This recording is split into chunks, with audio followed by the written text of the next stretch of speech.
courir devers des prières et en programme de délivrance ne vont point te sauver, encore moins te rapprocher de l'amour de ton Dieu. En cette fin d'année-là, ah, tu ne le savais pas, quand on t'abonne, assieds-toi, je t'explique.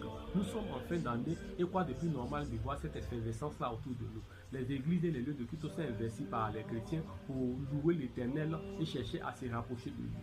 Peuple de Dieu, l'Éternel, ton Dieu t'appelle surtout en cette fin d'année-là à faire un bilan de ton année. Qu'est-ce que tu as fait de bien, qu'est-ce que tu as fait de mal et à prendre des résolutions fermes, car c'est à tes résolutions qui répondront l'Éternel, à résister au diable et il fuira loin de toi et à marcher fidèlement selon la parole de ton Dieu et à obéir à ses prescriptions. C'est alors que tu recevras une grâce particulière, que tu rentreras dans cette nouvelle année-là avec grâce et bénédiction. La nature même nous enseigne que, quel que soit l'amour d'un père pour son fils, si cet enfant-là est irrespectueux et désobligeant, il ne recevra point de présent. Car on ne donne pas les choses saintes aux chiens et les perles aux corceaux.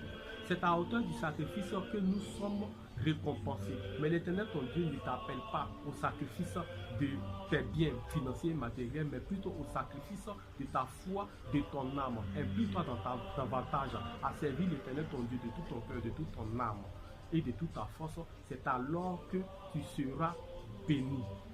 Car Abel et Caïn ont sacrifié, mais Caïn a été rejeté et Abel agréé et son offrande aussi agréée.